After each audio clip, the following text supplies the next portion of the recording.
हमारा पाइप फटा है, हमने जुगाड़ किया है। ये असा जुगाड़ करायचा, पाईप तुटला हा, ह्याला जुगाड़ करण्यासाठी कपलिंग बनवायचे। अशा प्रकारे आगीवर गरम करायचं, एक लाकूड एक पक्कड असा पाईप कट करणार। आता आम्ही बनवून ठेवलेला अशा प्रकारे बघा, ही कपलिंग आहे।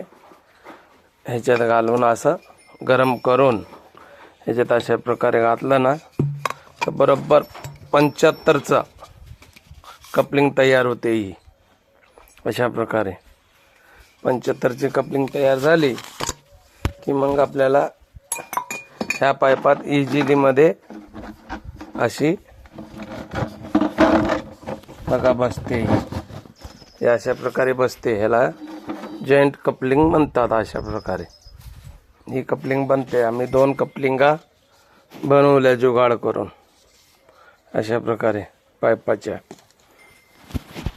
आमची पाईपलाईन जरा फुटलेली, तिथं कपलिंग लावायचे, त्या बाटलीची बनवायची बियरच्या, अशा चुलीवर गरम करून।